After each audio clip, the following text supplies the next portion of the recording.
This week on Notsam Wrestling, I'm remembering to give a little bit of appreciation to a Royal Rumble match that doesn't get it enough. New Ring of Honor signee Dan Maff is on the show, and a lot more. This is Notsam Wrestling. This is Notsam Wrestling. Introducing your host from New York, here is Sam Roberts. Can I just say happy Royal Rumble week? Can I be the first person to say that to you? Happy Royal Rumble week, huh? This is it. Man, Royal Rumble week, and the Royal Rumble in general. Everything that the Rumble has come to symbolize. It's a lot more than just a match. So first of all, I was having a conversation with a friend who's like a newer wrestling fan that doesn't even really know the Royal Rumble. That's how crazy wrestling is when you think about it. For most of us listening to this show, we've been watching wrestling all our lives, but there are people that jumped on board this year. I mean, maybe not this year. If you jumped on board this year, it was like last week. It's 2020. But within the last calendar year, new fans have jumped on board. There are people who have never seen a Royal Rumble match. I was having a conversation with somebody who watches now, but has never seen a Royal Rumble match. And I was explaining to them that this, I believe, is the funnest pay-per-view of the year. Mainly because you can watch it with hardcores, you can watch it with lapsed fans, you can watch it with new fans. This is the perfect match to show to people that aren't fans at all, that have never seen wrestling and aren't interested in it.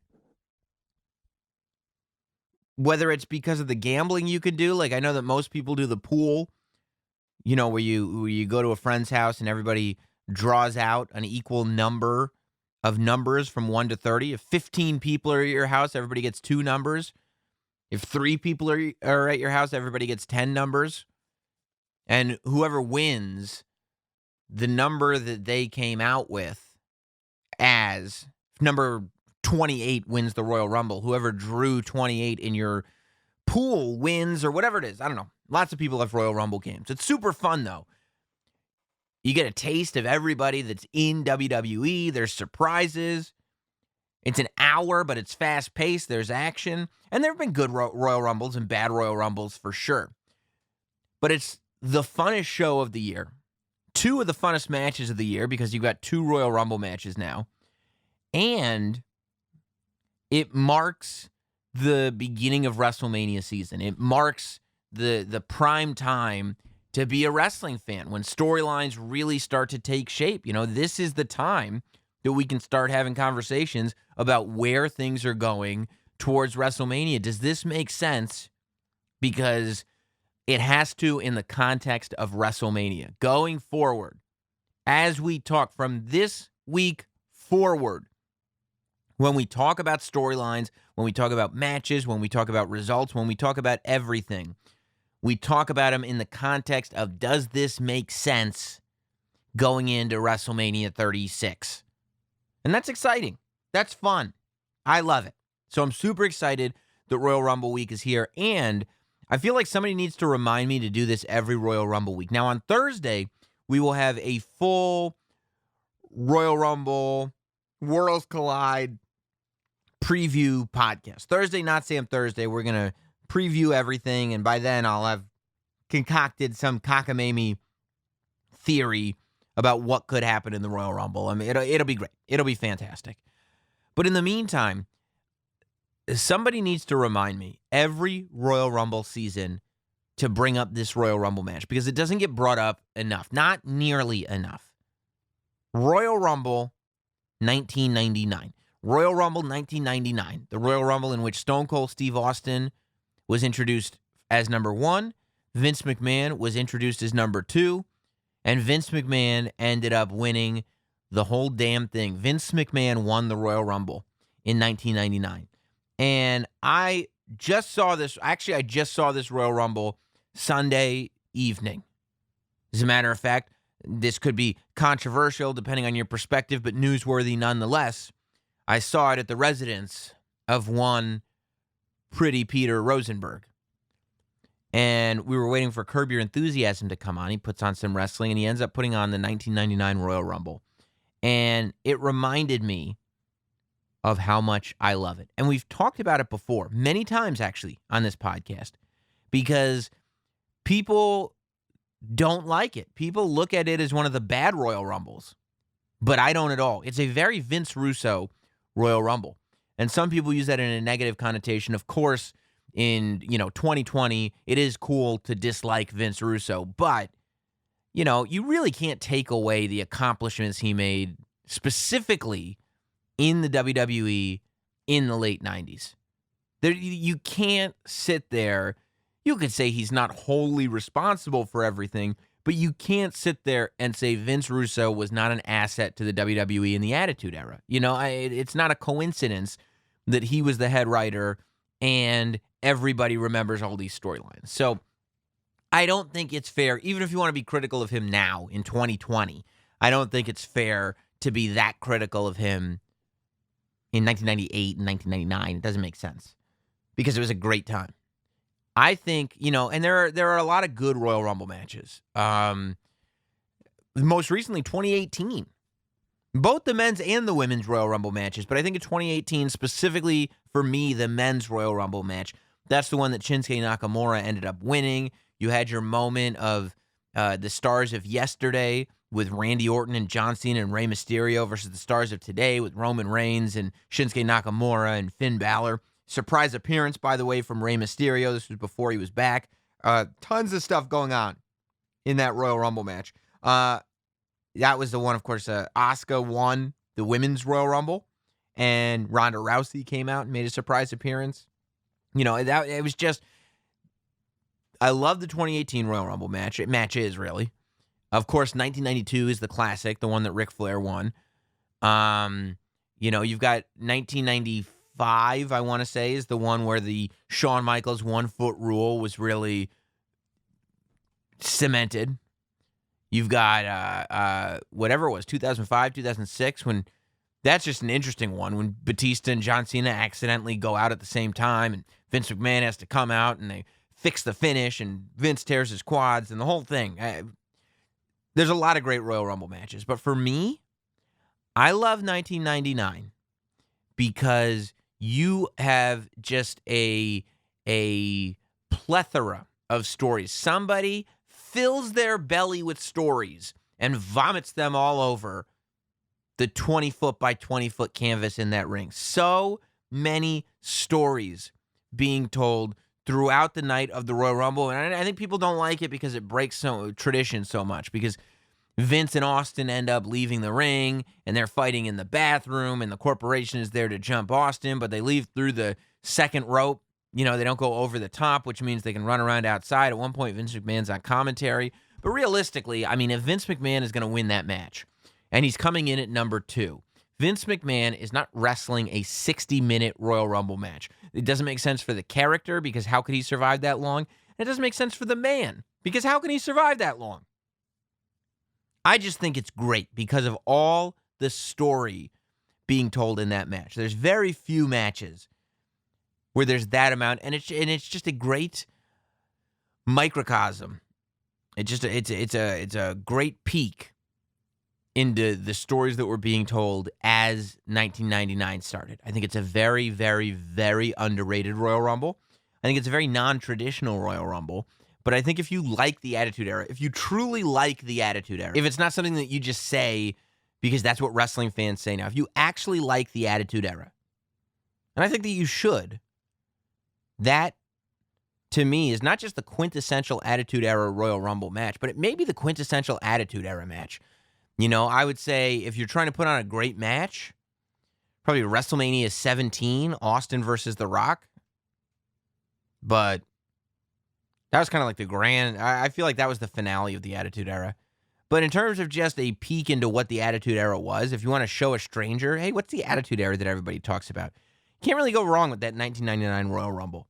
So once again, we tip our hat to the 99 Royal Rumble. We're not going to do a State of Wrestling this week because we have a long interview. And I want to save stuff for the Thursday, Not Sam Thursday show. This week, My guest is Dan Maff. Dan Maff was recently signed to Ring of Honor, I think only a couple of months ago. And Dan Maff is a guy who was actually in Ring of Honor when Ring of Honor first started for a short period of time.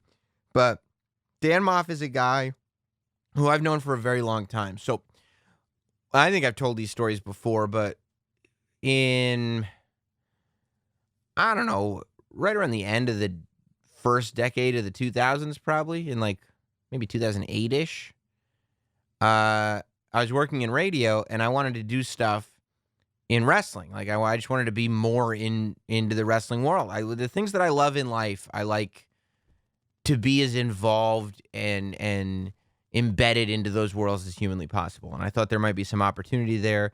So I started reaching out to independent promotions, and only one got back to me. And it was a guy who was running a one-off indie show.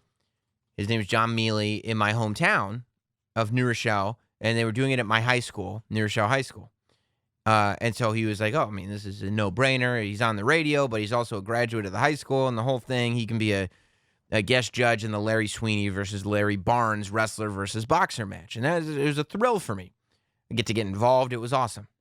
I even carnied my way into a free T-shirt because I go, well, what if, I reveal my shirt, I open it up, and there's a Larry Sweeney T-shirt underneath it. And he's like, oh, yeah, that's good. And I'm like, okay, so can you get me a size medium? Get a free Larry Sweeney T-shirt out of the deal, sweet and sour. But I met Steve Monsta Mack at that show. And, we hit it off, and I kind of explained to him that I wanted to get more involved in stuff like this.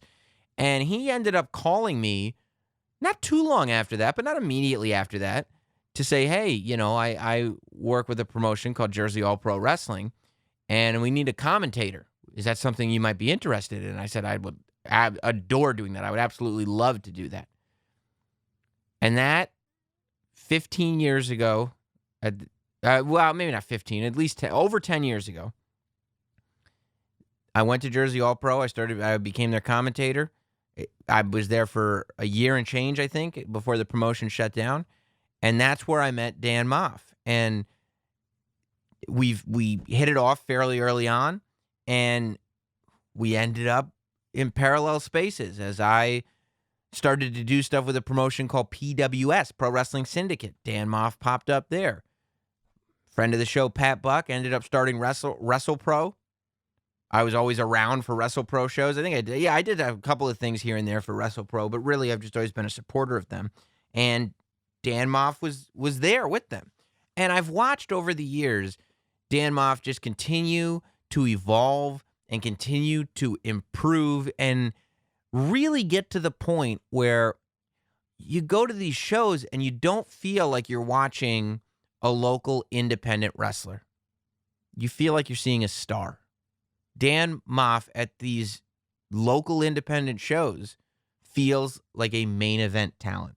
And that's why when I heard that he was signed to to Ring of Honor, number one, I became so happy for him, because somebody who's put 15 years or more into this business, into wrestling, and just working, improving, finally getting what I feel like he deserves, finally getting the acknowledgement, finally getting to go forward and say, hey, here I am, and getting that contract from a promotion is one of the more inspiring things that you can see.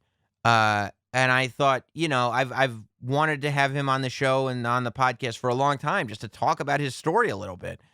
And I said, this is the perfect opportunity. This is the perfect, what a way to not only tell the story of how you got here, but to have a destination. To tell a story with Ring of Honor as the destination. That's the Dan Maff story that I want to have on the podcast. And that's the Dan Maff story that we have this week on the podcast. The newest member of the Ring of Honor roster, somebody that I've known for a very long time. He is the Bayonne Badass. He is the Boricua Beast. He is Dan Maff. The Notsam Wrestling Interview. This is a long time coming, because we've known each other for a long time. Yeah. For the first time, on the podcast for the first time in the Notsam studio. The Boricua Beast, right. Dan Maff is here. And I was thinking about my earliest memory of interacting with you. And I think that the first time that I interacted with you was at a Jersey All Pro show, obviously. Definitely. And I'd come in and they were like, Sam, you and Mark have to go get promos. Mark Clemson was the guy who was doing commentary. And like, I didn't know anything about anything. God bless Mark Clemson, who like just walked me through everything. Here's what this means. Here's what we're going to do, blah, blah, blah. Because by that time, Jersey All Pro was such an established organization that, you know, it was a family. It was a club. And I was like, okay, let me just. And so they were like, okay, go over to Maff and get a promo with Maff. I was like, okay. And I went over to you. Did they giggle when they? Yeah, because they knew. I didn't know, but they knew. And so I was like, oh, we're just going to do a promo. And you're like, okay, all right, we'll do a promo. And I go like, oh, primetime Sam Roberts here with Dan Maff tonight. And you grabbed the mic and you said, get out of my face. And you grabbed me and threw me into a pile of steel chairs and just did the promo straight to camera. And here's what struck me. First of all, as I'm lying there next to the chairs, I'm like, you better sell this for as long as this lasts, because the minute you get up, he's going to put you right back down. But what struck me is, so you do this thing. You went from off to on like that, right? You were ready to throw me into the chairs. You went, and after you had thrown me, you did this probably, I mean, you could go on for 5 minutes, you could go 10 minutes, you could go 15 minutes, however long anybody needs, right? But you did this promo into the camera. I don't even remember what it was about, but it was like all your promos, angry, intense, just, ugh. And the minute the camera went off, you started laughing again. I'm like, hey man, you okay? And like, and you're back to this jovial guy.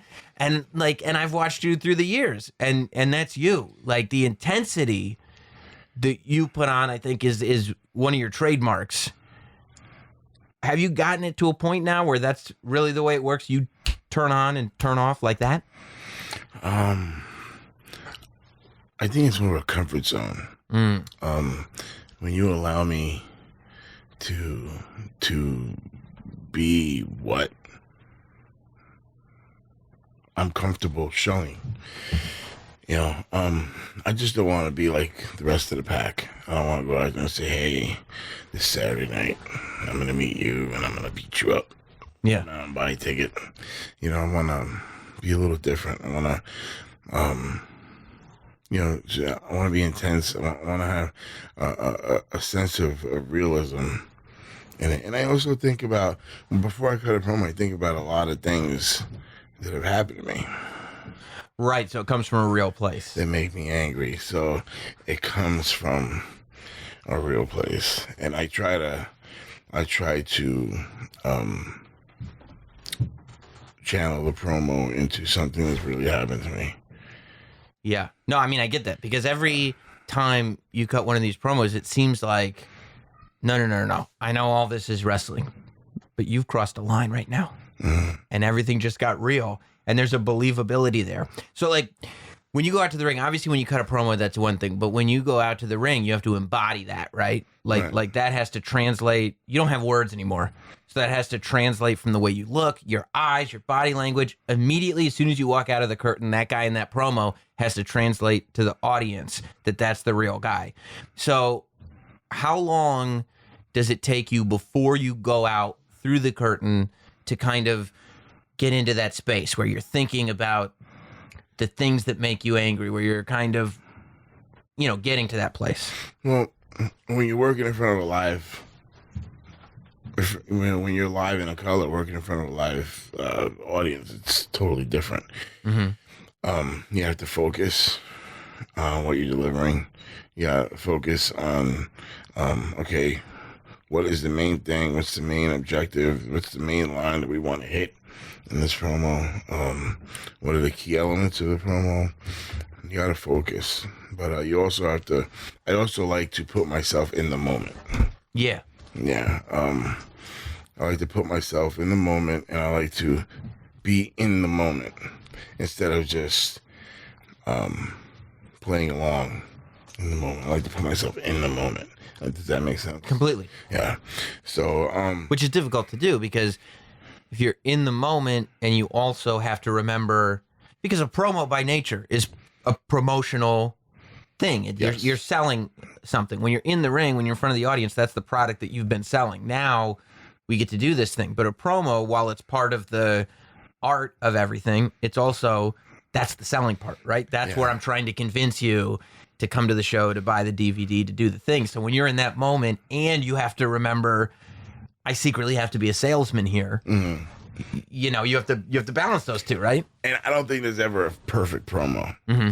I think there's always a promo where you say, I shouldn't have said that, or, oh man, I paused that second, or I should have said this, or I should have said that, you know. But it's I usually get the, hey man, you know, you nailed it. You know, but there's sometimes where I'm like, oh my God, that was terrible. It was like, I know it wasn't. Like, but in your head, you're going, because you're focusing on that little thing. right. And now that I remember, like a lot of the promos that they would send you to do with me, they would send them in awkward moments. I mean, the most awkward. Yeah. But that's what made our stuff so good. Right, because it was like authentic. Like it would literally be either sometimes intermission when you're trying to figure out like, okay, maybe you're the first match after intermission. It would be right after the show where you're still on that adrenaline high, and at the same time, like the ring's getting torn down and you know, all these emotions are just flooding through, and it's like, hey, talk to me about the next match. Talk to me about what happened in this match. But they would send you, but they would all watch. They say, watch this. Yeah. They say, you know, and you would just go and listen to your, God bless you, man. You were aggressive and you were professional, and you knew enough at that point. He's like, all right, something's gonna happen here, because I just react. I'm just like, I go off the cuff and just react naturally to me. I just Sammy, just don't worry about nothing. Trust me, I'm never gonna hurt you, but just act natural. That's it. And you would ask me things, and then I would, like, my headache with you was your hair. That's right. Yeah. Right? Yeah. I would be cutting a promo, and all of a sudden I would go back to your hair. Like it was almost like me just standing there and my hair being my hair. Yeah. Like you are I'm trying to deliver this message, and that hair is bothering me. Yeah. And even Kenny, remember that was the Kenny Omega days? Yeah. And Kenny would say, man, we had great chemistry with that guy. Because we would go with each other, and then I would go back to you and say, that hair. Yeah. It was awesome, like I said. Yeah, it was an amazing time. And I mean, I think back at all the people that were around then, and you talk about Kenny Omega. Yeah. Like it's wild, all the people that had gone through Jersey All Pro. So for those that don't know, and I feel like in the last month or so, there's been a whole new level of exposure to who you are and what you do. You know, signing with Ring of Honor, obviously a huge step. And, you know, here on the East Coast, I think you've, you know, in the New York, New Jersey, Philadelphia area, you've made a name for yourself completely on your own over the last 15 years. Yeah. And it's almost one of those things where you were just our guy, right? And then all of a sudden, Ring of Honor scoops you up. Had you gotten to a place where you had settled in and said, okay, my career, because I'm sure when you start, you're going, I'm doing this right now, but then I'm going to go to WWE, and then I'm going to go to WrestleMania, and then I'm going to win the championship. Like, that's literally everybody's plan until life happens, and you go, okay, where do I actually fit in wrestling? And, you know, you start to see the whole business. Did you get to a place where you're like, okay, this is what I'm doing, and this is good? Well, I got to a point where I settled. I said, you know, this is what it's going to be. Mm-hmm. I was put here for a reason. And the things that have happened to me have all happened to me so I can be here for this moment, which is teaching younger kids and getting them ready for that next step to go to a possible interview for the WWE or an NXT tryout, or, you know, that's where I met Pat Buck. Mm-hmm. And I feel like meeting Pat Buck totally changed my life. Really? Yeah. When I went to Pro Wrestling Syndicate, which later turned into Wrestle Pro. Yeah. Just sitting under Pat Buck's learning tree and seeing the different aspects, because I was already grizzled, and I had been through the independent grind, Mm-hmm. as you could say, but I learned as much as I could at JAP from Fat Frank, and then at Ace with Mike Morgan. I was learning the different aspects of. That's where I learned how to really cut a promo, or how to tell a story. Right. How to really tell a story, and how to take an angle and drag it out for 8 months to a year, and really get the most out of it. Which, by the way, an insanely difficult thing to do when you don't have television, right? Like, you got to do this angle, which means that if you're dragging an angle out for 8 months on the independents, you have to just have the faith that people are coming back to every show. Yeah. So that's the only way you can really see the story. I mean, there were DVDs back then and everything, but that's really, that's a small percentage. It was about the people that were coming to every show, and then hopefully, right, telling their friends, hey, this thing happened at this show. You got to come with me next month because we're going to get to see the next chapter in whatever this is. Oh, man. Like, I remember myself and Mo Sexton, which is Mario Booker. Yeah. I met him at Ace, and Mike Morgan showed me. I was watching something, and I saw the way he took a super kick from Jay Lethal to end the show, and they ended the show that way, and people were leaving the venue, and he was still laying down the same way he. I said, I want to meet this guy. I said, Mike said, no, you have to work this guy. He says, this is the program that I want. I said, okay. So lo and behold, I was supposed to wrestle Steve Carino. Steve, for one reason or another, couldn't show up. So Mike said, listen, there's no better time than the present. Let's do this now. So I said, okay, well, what do you want to do? He says, let's do you and Sexton tonight. I said, there's maybe 35 people there. But those 35 people were calling. Yeah. Other people. It's like, listen, it's happening tonight. So before you knew it, there was like 125 people there. So people were showing up. Yes. Based on the fact. So they announced, like, beginning of the show or right before the show or whatever it is, hey, this is the match that's happening tonight. Yes. Hey, guys, look, as WrestleMania week approaches, we go deeper and deeper into our hobbies. We go deeper and deeper into our passion for wrestling. The problem is that your partner is going to expect you to go deeper and deeper into them. Do you know what I'm saying here? There was a time, I'm sure, when just the flirtation of physical intimacy was enough to have the front of your pants looking like a tent pole. Just the thought that you might have some kind of physical interaction, sexually speaking, was enough to have your pelvis standing at full attention. Do you remember those days? They're not here anymore. We get so busy. We get so caught up in the day-to-day nonsense that sometimes we don't remember. It is very important, not only for our partner, but for ourselves, to know that we are always able to satisfy our partner. That when you get into the bed to lay down with the person that you love more than anything else on this planet, they need to go, wow, where did that come from? And how can you guarantee that that's going to happen? How do you know that you're going to get that wow? If you don't know that you're going to get that reaction, just that lack of confidence might be enough for you not to be able to give it to them. How about if I told you you could get your confidence back? How about if I told you that you could have the confidence to know that the next time you betted your partner, they were going to say, holy Toledo, I think I got me a live one. Where on earth did that come from? And you could tell them it came from the last professional broadcaster, Sam Roberts. They're going to say, what are you talking about, Sam Roberts? And you're going to be able to say, well, Sam Roberts was able to hook me up with Blue Chew. Blue Chew. The fine folks at Blue Chew are the ones bringing you the first chewable with the same FDA-approved active ingredients as Viagra and Cialis. Anytime you need them, day, night, they're chewable. They work up to twice as fast as the pill does. You can be hungry. You can have a full stomach. Whatever you need, Blue Chew is ready for you. It's prescribed online by licensed physicians. You know what that means?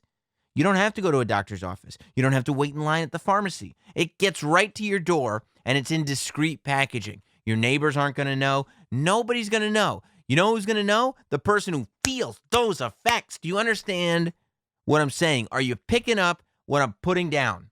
Blue Chew's made in the USA. Blue Chew prepares and ships direct. They're cheaper than a pharmacy. And best of all, no more awkwardness. No more awkwardness with your partner asking, what happened to the man that I committed to being with? No more awkwardness from your doctor going, you really need that stuff, huh? No more awkwardness waiting in the pharmacy. Do you have my prescription? You never have to say that. You just wait for that discreet little envelope to arrive to your door, and boom, you know it's time for lovemaking, whenever anybody needs it. And right now, I got a special deal just for you. How about you try it for free? There's no risk here. Go to BlueChew.com and get your first shipment for free. Just use our promo code ROBERTS. All you have to pay is $5 for the shipping. That's BLUE Chew.com, promo code ROBERTS to try it for free. Blue Chew is the better, cheaper, faster choice. And people were like, well, we weren't going to go to the show, but let me... Right. Wow. Because it was such a tight-knit community. Yeah. In Union City. Yeah. It was in the neighborhood. It was right in the mix of the Latino neighborhood. So they're like, listen, this is going down right now. You have to get here. But isn't that interesting? And that's such a good lesson that, like, you guys have been built so well in those home independent groups that even when you had somebody like Steve Carino, who was kind of developed this name outside and was coming in, because the general thinking is, well, we'll get these names from the outside, and they're the ones that are going to come in and draw the money. People are going to buy tickets to see them. Absolutely. And what had happened was people bought tickets to see the match that they had wanted to see that had been built over the course of shows. Yeah. So now we do the match, and we do a title change. It's like, oh my God, the place completely. Now the next time, when I got there was 30 people. Now every show is sold out. That's wild. Now every show is, because they are totally hooked. Right. Because now Maff has a problem with Sexton, and they're both baby faces. Right. And the crowd both loves them. But they hate each other. But they professionally respect each other, but they can't stand each other. Yes. Because this guy wants to be the best, and this guy wants to be the best. Yeah. And this, so like the angle was just told so incredibly. It's the greatest angle I've ever done. It ended up. I love that. It's Hogan Warrior for Union City. And it was, I'm getting goosebumps just talking about it. I don't think there's ever been an angle that I've ever been a part of that has been so emotionally invested than the angle between Mo Sexton, Danny Maff, and Mike Morgan at 8th. And why do you think that is? Like, why is it? Is it just lightning in a bottle? Is it you can't, like, why can't that be repeated into the next one and the next one and the next one? Because Mike he has an incredible mind, right? But he just needs the resources. He needs the right people in the right place.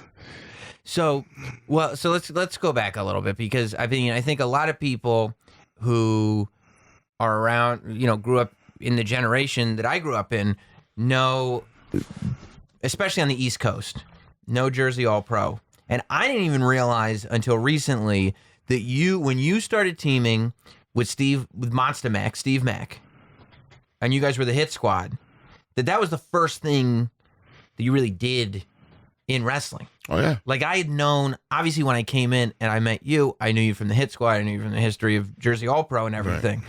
But it wasn't until, it was when I was like, okay, I'm going to talk to him. I was like, what was he doing before Jersey All Pro?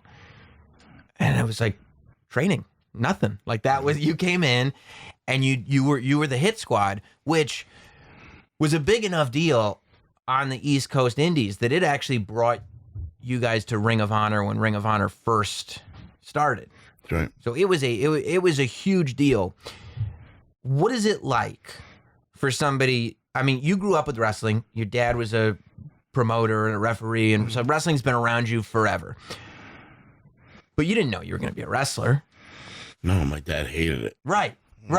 So what is it like for somebody who goes in for training, didn't even realize they were going to be a wrestler, goes to the training, obviously you're a natural, you're an athlete and you grew up with it and you love it. So those three things generally get a good product.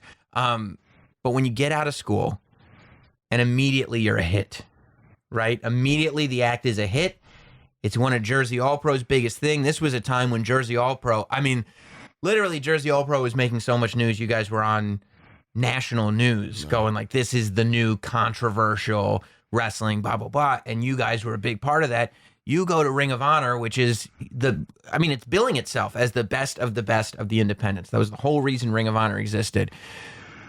Were you able to stay on level ground? Were you able to go, okay, this is cool, or were you kind of so young in the business that either it went to your head or you just... I was young and stupid. You were? Yes, absolutely young and stupid. I feel like the hit squad thing was awesome, and we were over.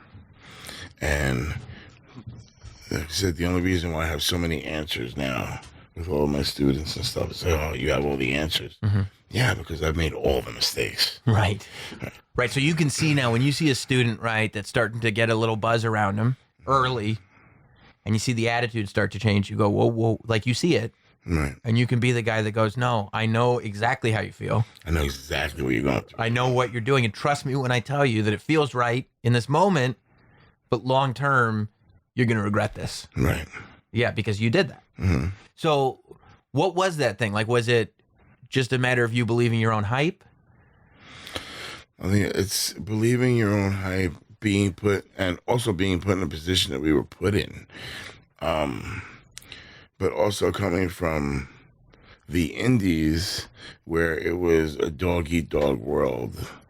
Right. Especially in that late 90s, early 2000s, getting into, It was like, listen, either you fight for yours or it's going to get taken from you. Yeah, that was kind of the end of that sort of fight for your spot era. Like, these are the spots, and whoever fights for them gets those spots. And you had to hold that spot because every night somebody was going to come and try to, hit you on the chin as hard as they could. And they were going to try to light up your dashboard, your check engine light. They would try to, turn on your check engine light, and they would literally try to take your spot. Either if they could not perform you, they were going to take it from you. Uh-huh. And they were going to be the guy. Yeah, we're the guy who knocked, the hit squad out. Right. We're the guys who finally kicked the hit squad's ass. Yeah, because that was an era where it's like, if the hit squad, if you did get knocked out cold, say, in a match. And it happened to me.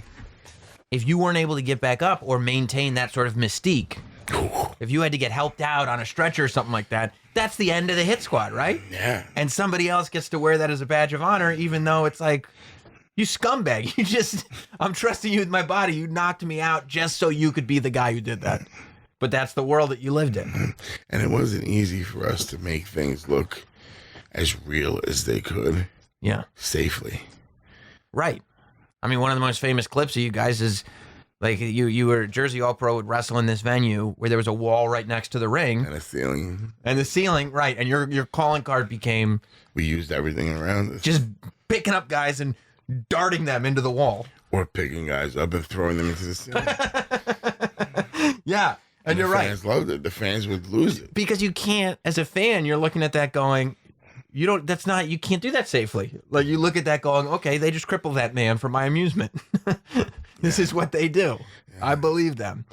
So guys must have hated you then. The fact that you and Mac were young guys and you got out of school and you were a hit and you were making money and you had that spot and people were going to Jersey All Pro shows to see you and people were going to Ring of Honor shows and all of a sudden people are talking about you.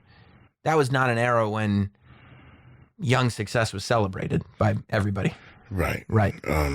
You know, a lot of the older guard yes, of the independents, it was hard coming up because a lot of places didn't want us because they didn't want change. Right. So right, because you brought that sort of authentic roughneck style. Something that wasn't being done. No.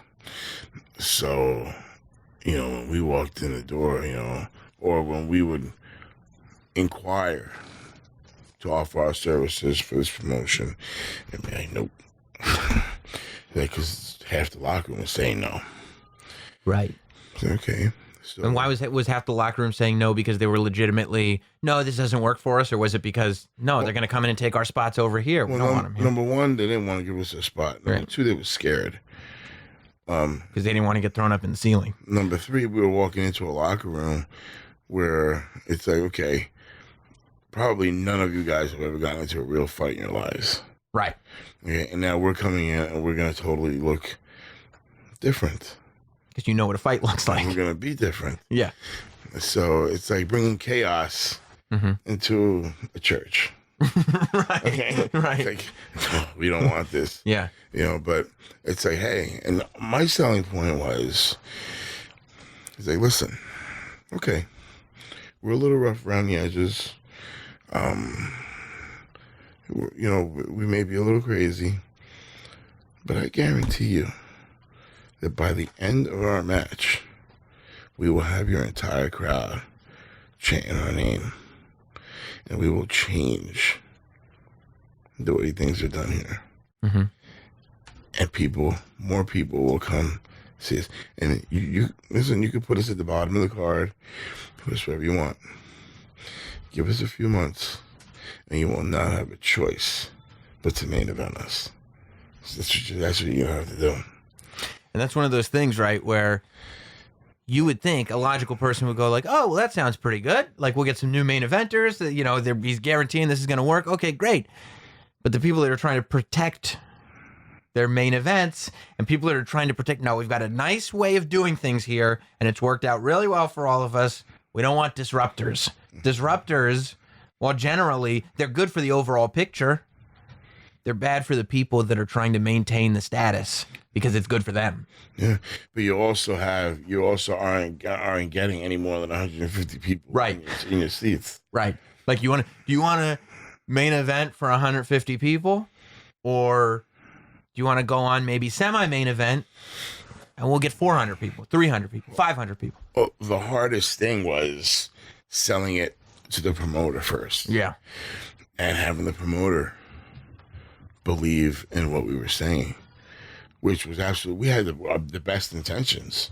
But it's also wrestling where everybody's selling themselves and, right. and you know, carnies are everywhere. Now the promoter has to sell this to the talent. So now the promoter ultimately is the end all be all. He says, listen, okay, this is what I want. Okay, I want these guys in. And I said, we tell them, so listen, the proof is in the pudding. Look at what we've done here. Mm-hmm. Look at what we've done here. Look at what we've done there, and look at what we've done there. All successful houses, all sellouts, and we're main eventing in every one of those promotions. I said, so what we're telling you isn't a lie. Right. But at the same time, you're right. They have to now sell it to the talent, and the talent's not really trying to hear that. Right. Until the talent has dealt that card where, listen, okay, well, this is what's going to happen. Mm-hmm. Then it happens. Mm-hmm. Now you have the talent is a little leery. We are, by nature, we're not shy, and we're not, we don't shy away from anything. We didn't shy away from anything. And I think that the beauty of us was that we didn't crumble in the moment. If we knew you were scared and we knew you were worried, then we would try to fix that in the back before we even walked out of the curtain. Okay, so you're not the type that's like going like, okay, good. Then you're No. going to come out looking scared of us, and we're going to take advantage of the fact that, We would try to fix that. We say, listen, what's the problem? What's the matter? What's going on? Say, look, we've been doing this for such and such, just trust us, man. It's going to be okay. And you know what, man? We would go out there and we'd have a match. And we would all come back. And now the talent is telling the promoter, these guys are great. And the promoter's saying, yeah, I told you. Yeah. And we're telling the promoter, you see? Yeah. So now it just took that one. And now that guy will, and now everyone else is, wait a minute, what are they doing out there? Like, well, we want some of that too. Right.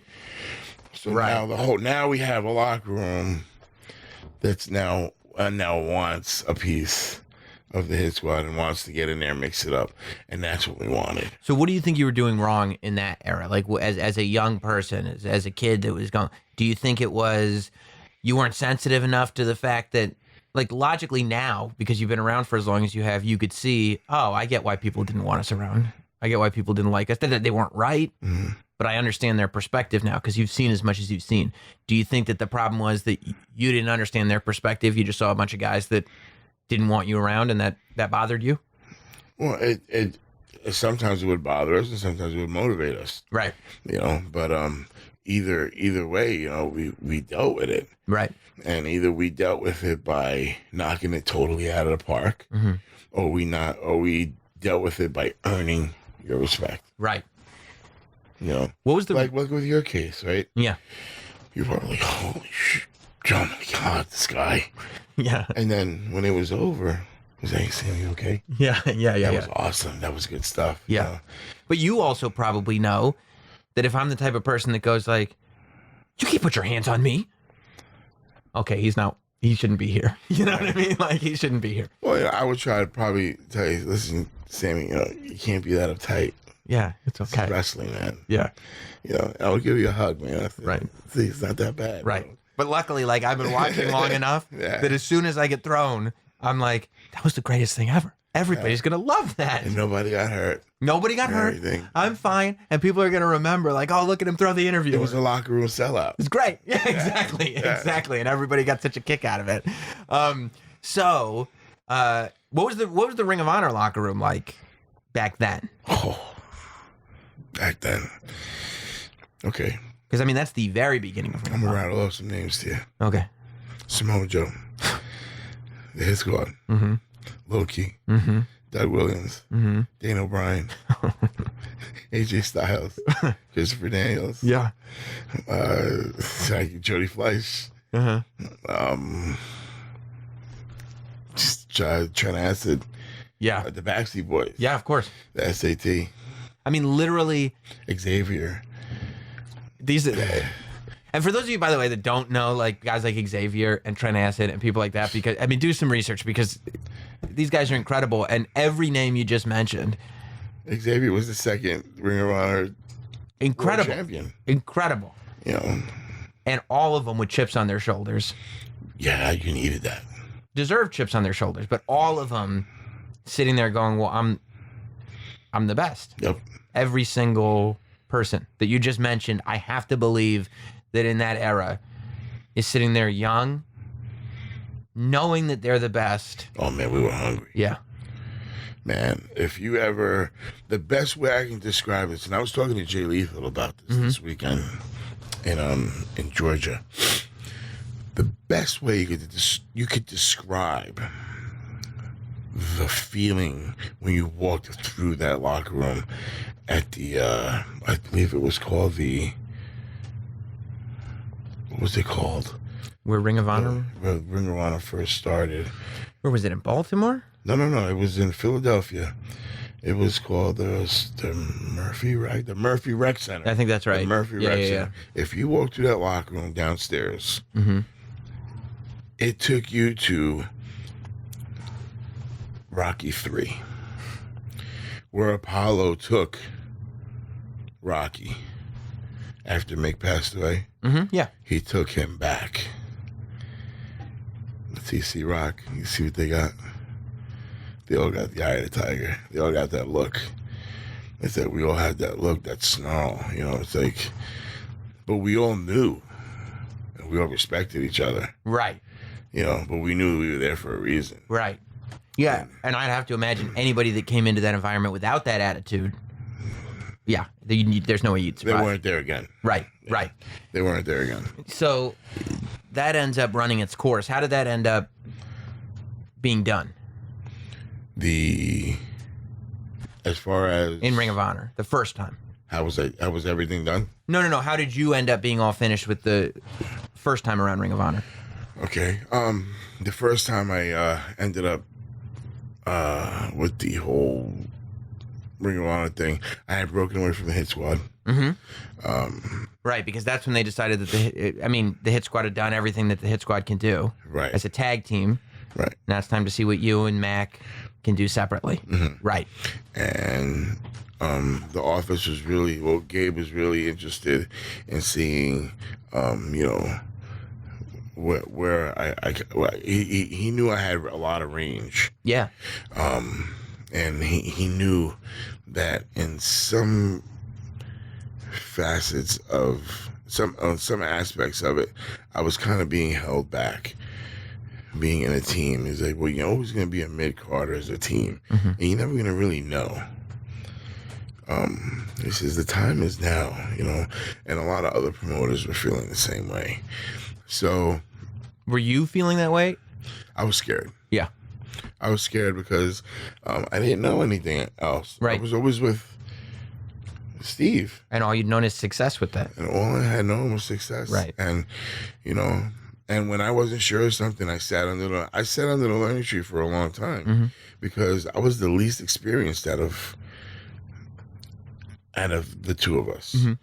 And I sat under the homicide and low-key learning tree forever. And, and the whole thing with Steve, he was a little more experienced than I was. He wasn't working a lot, but he was very experienced, and he had to be patient, and he had to show me the way. But when we finally clicked, it clicked hard. Right. And now we're in Ring of Honor. It's okay. You guys have done everything you can do. Like, what's next? Yeah. So it's all right. Well, we're gonna try to do this. Steve didn't like it. Understandably, if I was in the same position, I wouldn't have liked it either. I was being a little more favored. Sure. At the time, they were showing some less interest than Steve. Steve kind of saw the writing on the wall. He wasn't too happy about it. I was worried because I was like, okay, well, if this doesn't happen, we're either going to be mid-carders or we're not going to be here too long. So it's one of those things too, like when somebody, like at a job, right? If somebody comes to you with a promotion and they go like, here, we got this for you, and you say, no, thank you, I'm comfortable where I'm at, you're probably not going to be at the job too long, right? Yeah. They're going to be okay. All right, you stay here. You got it then. You got it. Stay here. Yeah. Stay comfortable. And then 6 months down the road, the position's no longer a position. Yeah. We're terminating the position. It's not you. We're restructuring your position. You get one of those. Exactly. Like, okay. Yeah. I thought we were good here. No, we're good. But how about that other thing we talked about? No, that's off the table. Position's been filled. Yeah, Georgie filled it already. Yeah, isn't he doing great, by the way? Oh, yeah, great. Yeah. So, that's how it goes. Right. It's the cold, hard truth. That's how it is. Right. So, we went ahead and we did what we did. And, Gabe told me, he says, you're going to hit the ground running. I said, really? He says, yeah, you're going to hit the ground running, man. I'm going to strap the rocket to you, and we're going to go. I said, okay. I said, well, what are we going to do? He says, I'm going to put you with Christopher Daniels. You're going to be in the prophecy, and you're going to be the first guy to pin Samoa Joe. I said, what? And lo and behold, that's what he did. And I've seen Gabe before, and I've told him this, and I just felt like it was too much too soon. for me to handle. Now, right now, Danny Maff today, the Bayonne Badass, he would not have no problem handling the pressure. You know, the pressure to produce and the pressure in the spotlight. And okay, this is the spot. Yeah, I like it. I love it. Give me more pressure. Pressure's a privilege. And I'm a firm believer of that. Right. Pressure is a privilege. Right. And I mean, it's opportunity, right? That's why it feels the way it feels. I mean, the reason pressure is because this could either go really good or really bad, but that's what opportunity feels like. and somebody believes in you Right. enough to put that pressure on your lap. Yep. And believes that you can handle and believes that you can produce. Let's go. But I mean, the way we're wired, there are times in our lives when we can handle it. There are times in our lives when we can't. Like there are times, like you need life experience Exactly. before you can really know. You can go like, oh, it's really great that they think that I could do it. But if you don't know that you can do it because you haven't had that experience, there's not much you could do, right? But I feel like if I wouldn't have, and I wouldn't necessarily say I failed, Mm-hmm. but if I wouldn't admit that, hey, that was too much too soon for me, Mm-hmm. you know, I didn't know how to handle that position at that moment, at that time. Mm-hmm. But I do now. Like, that got me ready for now. Right. I mean, there's something nice about it. Like, because when you're young and you see other people getting opportunities, this is wrestling, this is anything, any walk of life. You're young, you see other people getting opportunities, you get jealous, you get insecure, you get like, why not me? Like, I'm ready for that. He shouldn't get that opportunity. I should get that opportunity. And then you move on in your life and you know, whether you got the opportunity or not, you know what? It's a good thing I didn't get that opportunity. Yeah. I wasn't ready for it. And lo and behold, you see the guy that did get the opportunity, and 9 times out of 10, it didn't work out for him because he was in the same boat as you. He wasn't ready for it either. Absolutely. And it's sometimes a blessing when you don't get the opportunity, you know? Absolutely. You know, I see that a lot of times in the real world, and Yeah. you know, and in wrestling, it's like, okay, sometimes it's a blessing Right. in disguise, you know, not to get everything that you wanted, Right. okay, but you're getting what you need, Yes. which is the experience, Yes. which is the hurt. Yeah. It's got to hurt a little bit. Mm-hmm. And, you know, and you're getting the experience of how to last, how to ride the wave, how to come back. And Tough times don't last. Tough people do. Yes.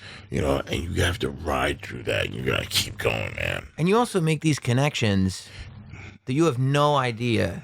The relationships that you make along the way, you don't know until 10 years later how important this one was or that one was. We talked about Pat Buck. This one right here. I mean, there's so many people that I talked to from Jersey All Pro that, like, when I was going down and just doing shows and doing commentary and going to either Jersey City or Rahway once a month, it was just like cool. I wanted to do some commentary on the indies, and I had no idea how many of those people would be in my life today just through happenstance. It's incredible. It's It blows my mind all the time. It blows my mind, especially because after Ring of Honor, you considered leaving wrestling for a period of time, right? Right. And you decided to come back as a solo act, back to Jersey All Pro, back to where you had been as a tag team act. And once 5 years, 4 or 5 years I took off. wow. Yeah. Do you ever regret that, knowing like, okay, that's 4 or 5 years that could have been, I could have been growing, I could have been in my prime, this could have happened, that could have happened, or knowing what you know now and based on where you're at now, are you going, maybe that's what I needed then? Every day, you know, I think about it. But I also say maybe I needed those 4 or 5 years for my body to heal. Yeah, because I mean, you know, and you hear it all the time, I know. People are in awe of the stuff that you can do today based on not only how long you've been doing it, but the level to which you've been doing it. Yeah. You know what I mean? And that's you're probably right. Taking that period where you got 4 or 5 years to let the body rest, you get to start up again instead of putting that damage. I don't think if you've been wrestling on that level for an additional 4 or 5 years in the middle there, today doesn't look like today, right? Yeah, probably not. Yeah. Probably not. You know, and I needed that itch. Mm-hmm. You know, I needed that itch. I needed to miss it. I think I needed to miss it. Yeah. To get better at it. And I think that's when I figured wrestling out, when I was out that time. So were you still, like, you didn't, when you left, you didn't just cold turkey, I don't want anything to do with wrestling. I'm done with wrestling. Oh, no. You were still the same level. You were a fan. I think I became a bigger fan. Yeah. Because now I'm wrestling. Now I'm totally in tune on Monday nights.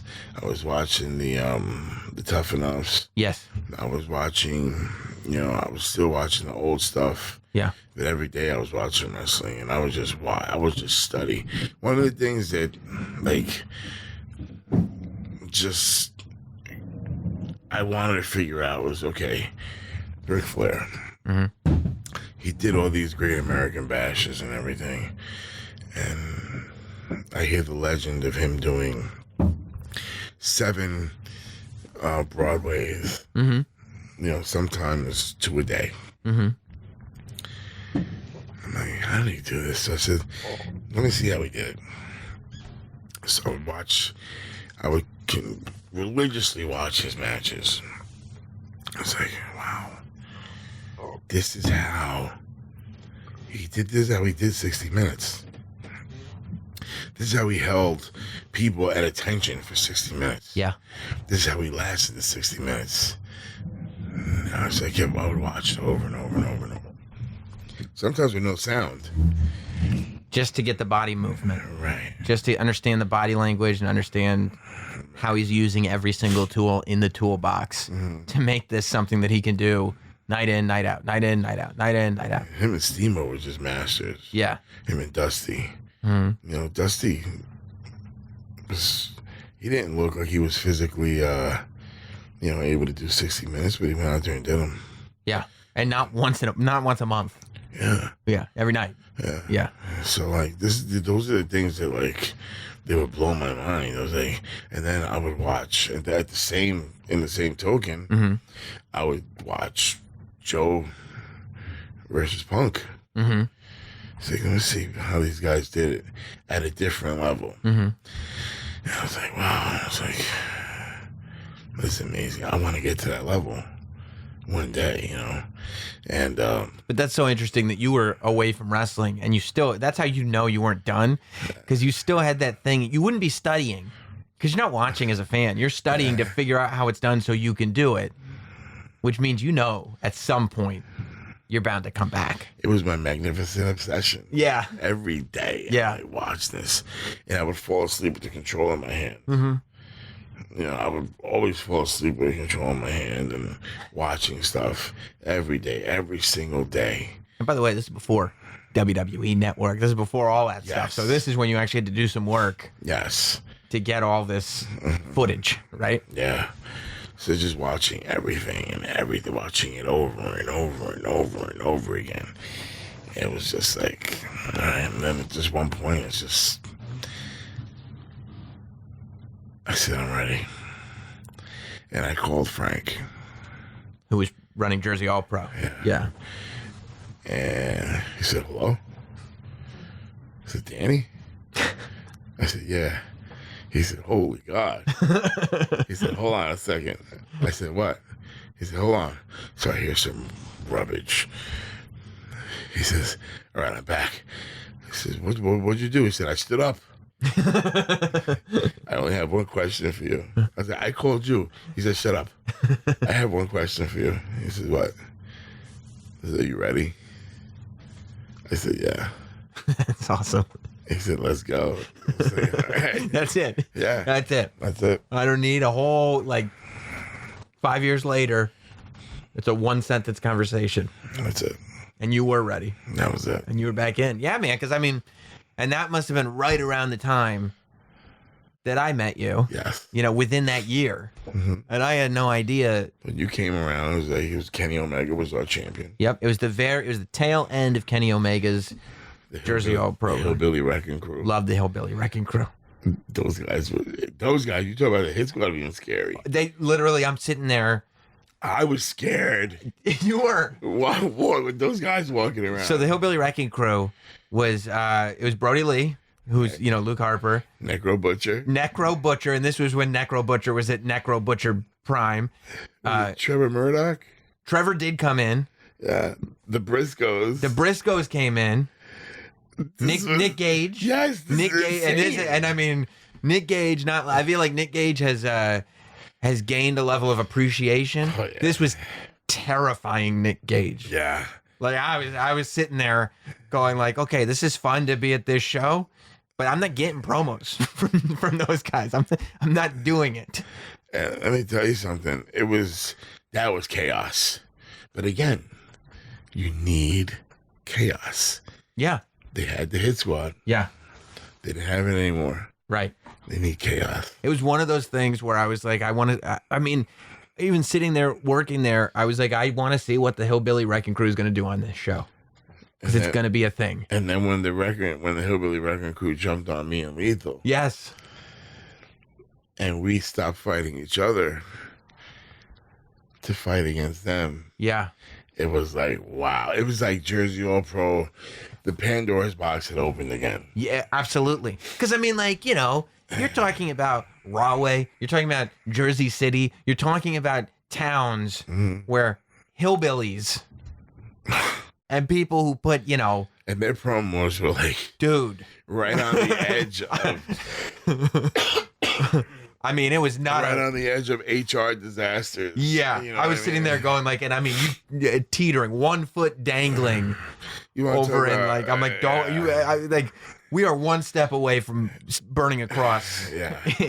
in this building. You want to talk about it? Oh man. Yeah, but it was great. Yeah, it was great, and it was like they were you. There was no choice but to boo them. It wasn't even like cool to cheer them. You booed them for all the right reasons. Yeah, and then you and Lethal, like, them. Yeah. And how could you not? And also, I mean, you and Lethal had established yourselves to the point where you were kind of that babyface lifeblood of Jersey All Pro. You were the tried and true holding fan. Yes. And he was the kid who walked in the door. Yes. So it was like, what better fabric and fiber than that, which happens to be the opposite side, which happens to be the Hillbilly Wrecking Crew. Right. Which hated anything of color. Yes. So it was like the perfect storm, man. It was awesome. Yeah. When Jersey All Pro kind of petered out, were you worried that you're like, oh, this was like my thing. This was magic. Yeah. And I don't think I'm going to feel this way again. I mean, I'm sure I'll work. I'm sure there's going to be matches. There's going to be gigs. There's going to be this, but I'm not going to have that place that we can create magic here. This is my home. This is, we're creating here. I'm not just going and working a spot. Right. Were you worried that was gone when Jersey All Pro was gone? Oh, yeah. Yeah. When Jersey All Pro went through their phase of, like you said, petering out, I was worried because I wasn't working on a national level. I wasn't traveling all around the country. I was either working for Jersey All Pro and Pro Wrestling Syndicate and Ace. So that's all I had. That's a third right there. Jersey All Pro goes away. That's a big chunk. Yeah, that's all I had. So I was like, oh man, I was like, that was a big blow to indie wrestling. Especially because Jersey All Pro, up until the very end, one of the dependable, and at this time, right, this is not the indie wrestling boom that we're in now. Like, it was not a guarantee. It was a difficult thing to run an independent wrestling promotion in that sort of end of the first decade of the 2000s into the second decade. Like 2008 to 2012, 2013, it was not an easy time on the independents. And having Jersey All Pro there consistently running every single month to good crowds. Yeah. I mean, there wasn't much like that going on then, right? Yeah, and a lot of buildings, a couple other promotions tried to run the building, and it wasn't the same buzz. Yeah. It's not the same. But interestingly, and this is a great story, and obviously Pat Buck has been on podcast a couple times, but Pro Wrestling Syndicate is another company, the independent company that's running same time as Jersey All Pro and continues on after Jersey All Pro. Pro Wrestling Syndicate starts running more regularly, starts to get a little bit more organized, a little bit more cohesive, starts to have these storylines like we talked about. Pat Buck gets involved with Pro Wrestling Syndicate, which I believe that's how you met Pat, correct? Yes. Pro Wrestling Syndicate, the owner and Pat end up parting ways. Mm-hmm. The original owner is going to get to keep whatever Pro Wrestling Syndicate becomes, and Pat Buck is going over here to start this company called Wrestle Pro. And the plan for Wrestle Pro is to run consistently, hopefully every month, and to run the old Rawway Rec Center that Jersey All Pro used to run. And here you are at the top of the bill. At the top of the bill as a key figure in, we want you to kind of be the lifeblood of Wrestle Pro. Yeah. I mean, it's it's wild. And that was almost the way that you just said it. Mm-hmm. Pat came to me in practice one day. Yeah. He said, "Hey, listen, I gotta talk to you." I said, "What's up?" He talked to me and he talked to Mo. He said, This is happening." Which, by the way, I mean, it's so funny that you bring up like Mo Sexton, Mario Boccara, who is big in Wrestle Pro, is this whole other thing. But I'm sitting here going, you mean Mo Sexton from the Southside Players Club? You mean that Mo? You know what I mean? Yeah. Like these are all, and that's what I mean about never knowing the people you encounter, the people that you end up with a relationship with. Like maybe they won't show up next month and you'll never see them again. Maybe they'll be around for the next 15 years. Maybe you'll know them for the rest of your life, right? Yeah, maybe you'll become part of their lives. Right, exactly. I mean, listen, because of Wrestle Pro, I was in Pat Buck's wedding. Mm-hmm. Myself and Mario Walker are best friends. We consider ourselves brothers. Mm-hmm. Sean Donovan and myself, excellent, we're best friends. Mm-hmm. I have a godson. Mm-hmm. I'm godfather to Craig Steele's son.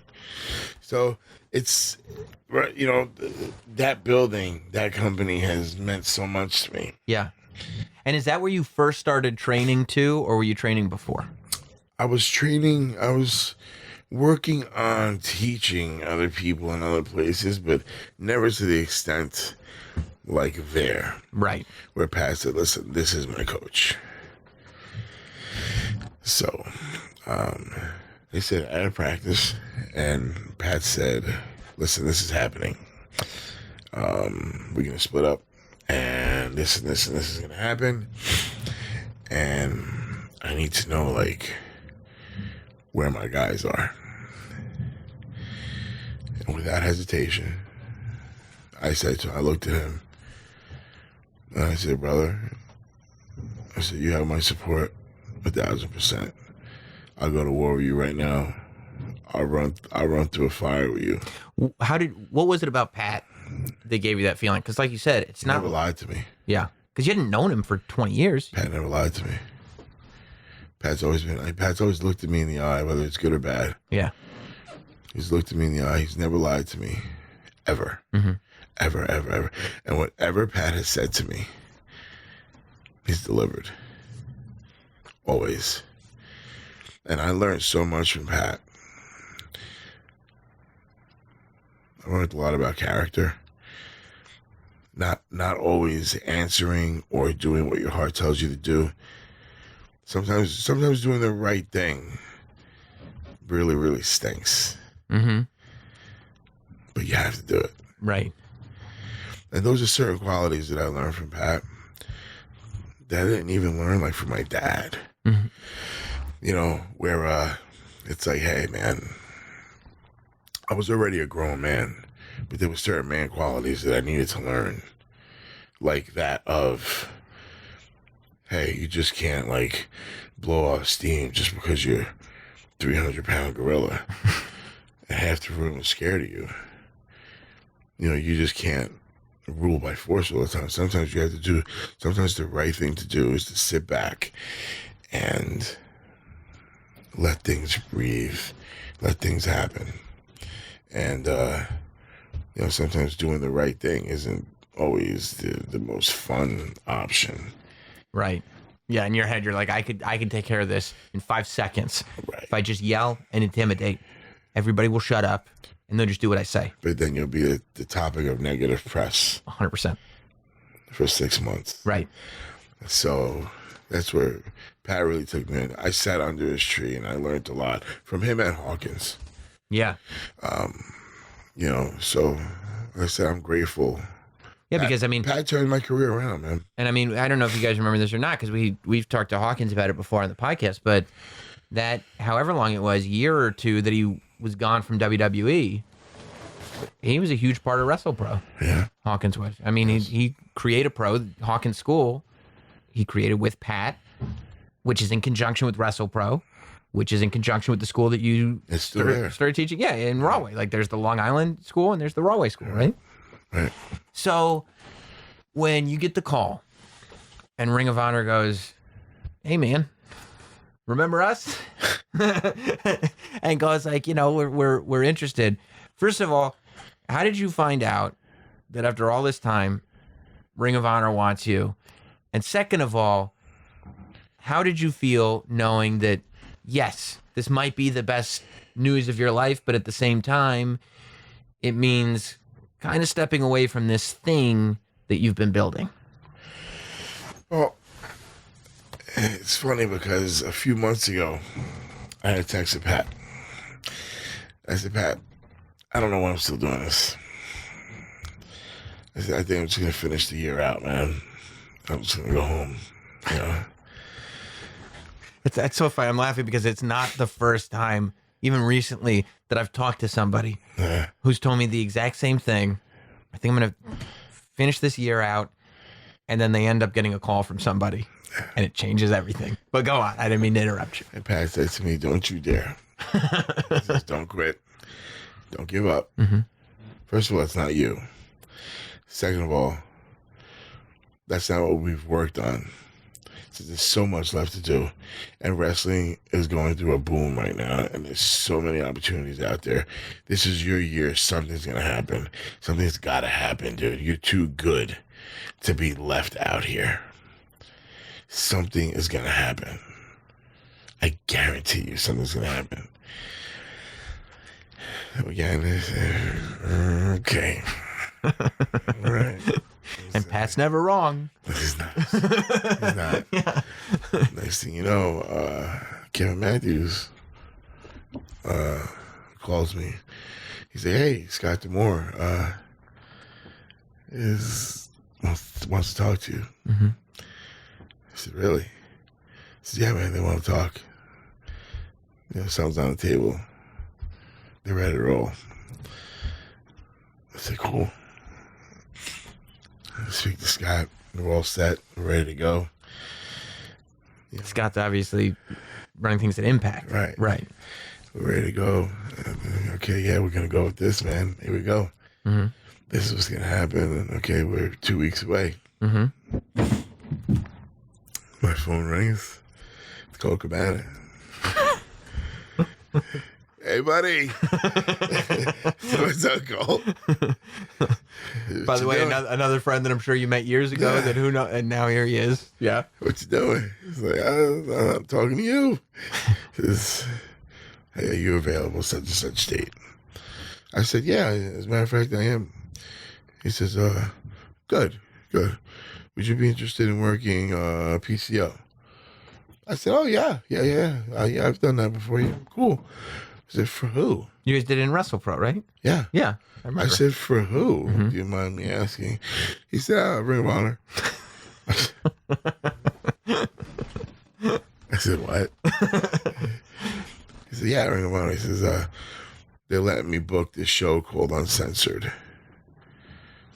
Unscripted or Uncensored. And I got 100% of the book, and that's the match I want. I love because I saw that promo when Colt did the promo and announced the match and everything. I love that that's legit. Yeah. That he really did have control of the book and he really did call you and the whole thing. But go on. Yeah, he said, well, the office signed off on it, so here I am. I said, okay. He said, well, my people are going to call you. Because I have no people. So, my people are going to call your people. And this is how we're going to. I said, all right, cool. So I'm still like, wait, what? Right. Do you believe it, or are you still like, this is wrestling and a million things could happen before I get that phone call? So now I'm saying to myself, wait a minute. I'm doing this thing on Sunday. I was supposed to fight PCO on Sunday. Yeah.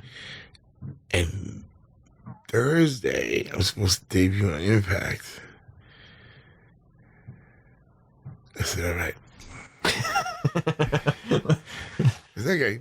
Okay. So I let Cole know. He said, oh, no, just don't worry about it. Don't worry about it. So I went out there. I said, they flew me out a day early.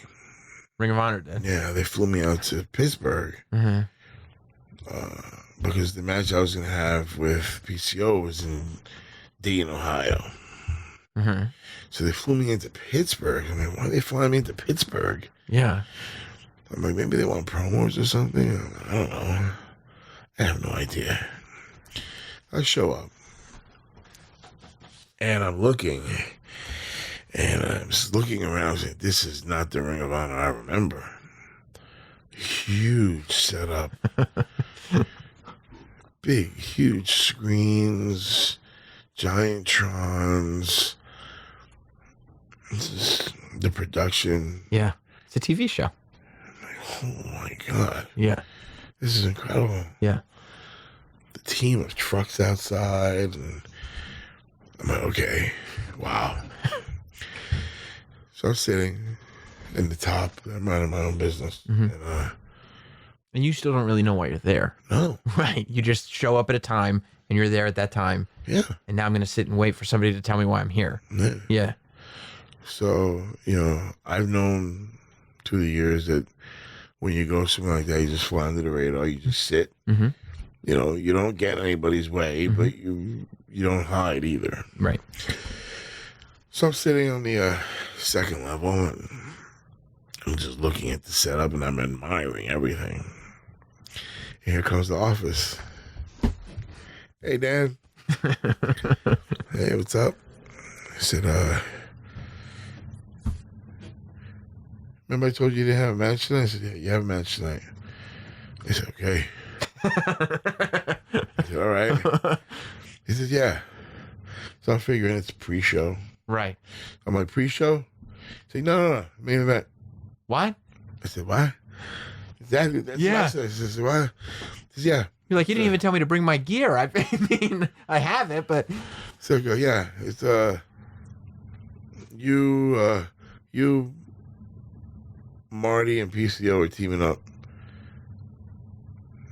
I said, who we working? I said, oh, you're going to work Colt, Cheeseburger, and Jeff Cobb. I'm like, okay. Okay, all right. All right. We can get up. We get changed. I'm changed. I'm thinking to myself, oh my God, what's going on again? Am I ready? Yeah. That. But went out there. God bless those guys. They did as much as they could to feature me in that match. Incredible. Very giving souls, all the guys in that match. And it was great. I hit the ground running. We went through, we did the finish, and the match was great. And I'm like, wow, I just did this. Oh, man. And now the next night. Which, by the way, just the fact that match happened, that's enough of a high, right? Yeah. That's the high you're riding off of. I just main evented a Ring of Honor show with those guys. And that's not even why I'm here. Right. So I come back the next day. Yeah. That's okay. Now, you're going to do this.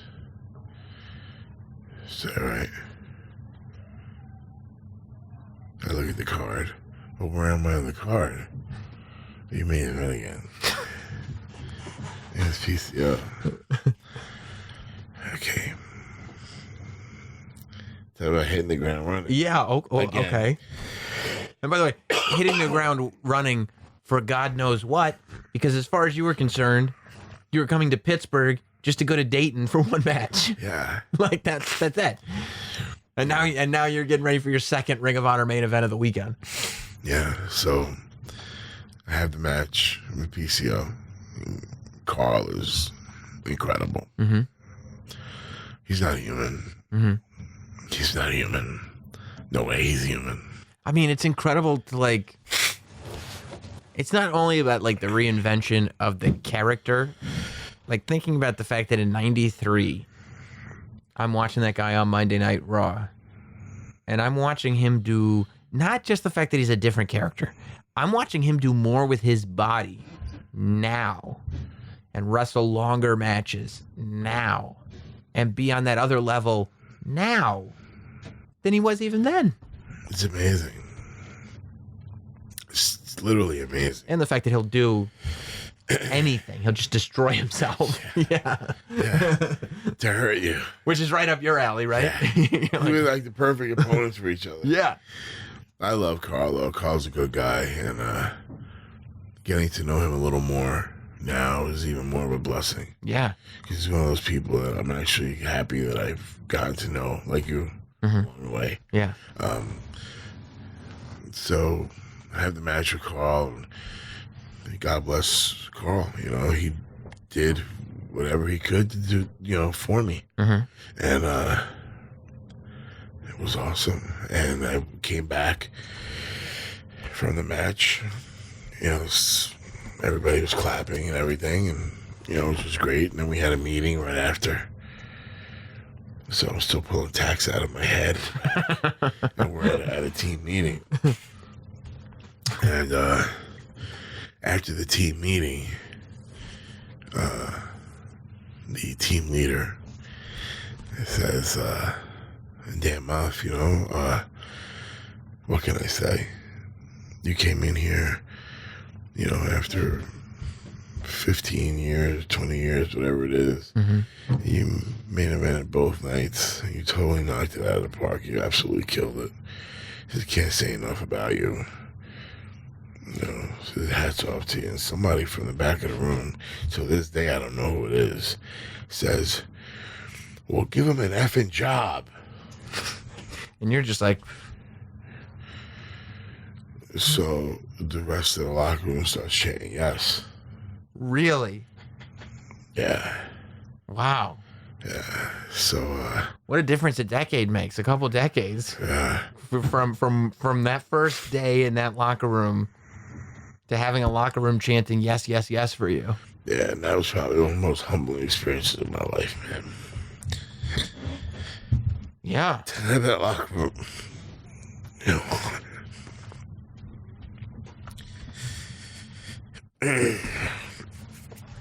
Sorry.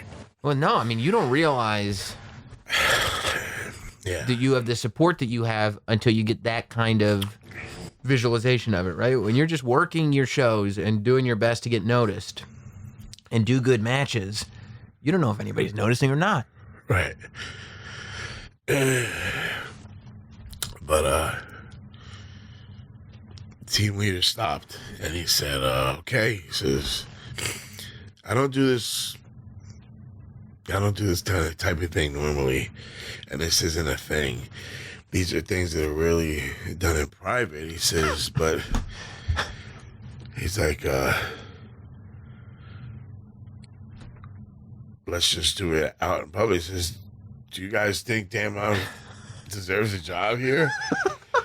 And they just started chanting yes, even louder. And then he's like, well, Dan, he says, you know, if you want the job is yours. But, you know, we got up, he got up, I walked across the room and shook his hand, and the locker room just erupted. Wow. And what a welcome in. yeah, I said, we're a family here. And, you know, come on in, man, become part of the family. And that was one of the most special moments of my career. And I'll never forget it. Yeah. Never forget it. I mean, talk about realizing that you're making the right decision. Yeah. You know what I mean? Wow, that's incredible. I don't think anybody's got a story like that about their first time in. But now, Sam, the problem is... Yeah. Yeah, because, I know what's coming up on Thursday. I have to be on Thursday. So Which, by the way, wonderful people over there, too. So I immediately spoke to... I believe I explained to team leader, and so I said, hey, I have this thing and I have to be over there. So he says, you honor your commitments, do whatever you gotta do. So Impact reached back to me and said, hey, hope everything went well over there, but are we still good for Thursday? You're like, actually, things went really well over there. Yeah, things went really, really well. This is, is there any offer, or so I kind of shared whatever was was said, and two Impacts, in respect to Impact, they didn't BS me. Uh-huh. They're like, well, we can't do that. Mm-hmm. We can't even come in that ballpark. I'm assuming you and Ring of Honor discussed numbers and terms outside of the locker room meeting. Yes. Yeah, not in front of everybody. Yes. That the negotiation didn't happen in front of the locker room, right? So Impact said to me, it says this, we can't do that. Yeah. And that's good that they didn't string you along. Right. Yeah. So to me it was a no-brainer. To me, I had already felt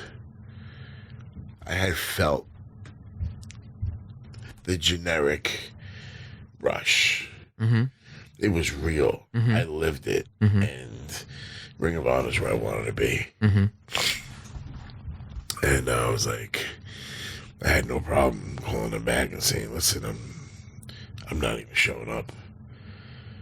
This is where I want to be. And it's been, I've hit the ground running. Yeah, you kidding me? Yeah, so yeah, I mean, and you're back to, and you're there working with Jeff Cobb, teaming with Jeff Cobb. I mean, it's they're calling us Thanos and Hulk. It's been amazing. How's he, by the way? Because I mean, I find him to be one of the most interesting to watch performers in the world. He's the most freakishly strong human being I've ever met in my life. I'll bet. Yeah. I'll bet. Man, so strong. Well, that is such a kind demeanor. Mm-hmm. But so strong. I guess you can be when you're that strong. Yeah. You can be as nice as you want when you're the strongest guy in the room. I got him into Sour Patch octopus gummy bears. That's an accomplishment. Yeah, that's right. It's like getting Jeff Cobb to eat sweets is an accomplishment. So, what's it been? 2-3 weekends on the road with Ring of Honor that you've done? It was my first one, which was the whole Pittsburgh Dayton loop. Right. It was the Baltimore, the Philadelphia loop, and now it's this one. So this will be my third loop. Yeah. And are you loving it? I absolutely love it. Yeah. I feel like I've been reborn again. Is it wild to you after all these years to have the security that comes with being a contracted performer? I don't know if people can really appreciate, and I'm sure, you think about your own jobs, the fact that you know that you're there to perform, you're there to show up, to wrestle, you're wanted there. You have a contract that you're going to be able to show up to wrestle there for however long the contract is. You know what I mean? Is there a sort of weight off your shoulders with the whole thing? Absolutely. Yeah. It's like, okay, you know, here we go. It's like working and taking nothing away from any company that I've ever worked for. Of course. But now it's like this, okay, this is it. Yeah. Yeah. The production trucks are here. Yeah. Production is here. You know, this is real. There's a catering. Yeah. There's a catering. You know, top notch, you know, travel. You know. We might finally see a Dan Maff action figure. Yeah. Right? You know, that would be a... After all that we might actually see. Can you listen to this? A Dan Maff action figure. Well, I mean, man, you know how much I love this story, and I'm glad we were able to sit down and tell it. And we should do this again, man. This has been really good. Yeah. And congrats on everything. I'm sure you know. Thank you. How happy and it seems like everybody is for you, because it's nice to see good things happen to good people, and it's good for everybody to watch somebody who deserves it as much as you get it. Thank you, Sam. You know what I mean? And I think that it's a great lesson. If there's any takeaway, it's don't quit. Don't quit. Tough times don't last. Tough people do. That's it, man. Don't give up. Always show up with a smile on your face. Yeah. And always do your job the best you can. Yep. And that's what you do. And watch Ring of Honor. And that's the other lesson. Watch Ring of Honor and see Dan Maff on an international scale. Yeah. Clean house. Yep. And, by the way, you guys got Marty Scurll re-signed. That's pretty good news for you, too. That's not a bad little signing you guys got. That's pretty funny. That's pretty cool right pretty there. Pretty good. It looks like it's going to be a not too bad year for Ring of Honor. Yeah, the villain is going nowhere. Love it.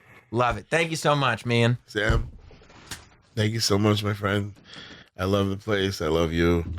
And cheers to you, man. And how you've evolved and how you've grown and how you've moved on from holding a microphone in front of a JAP. Yeah. Well, I appreciate that. But if Ring of Honor ever runs the Rahway Rec Center, I want to come down and do promos. You got it. That's done deal. Thanks, man. All right, man. Thanks for listening. Follow at Notsam on Twitter, Instagram, Facebook, and YouTube. Rate, review, and subscribe.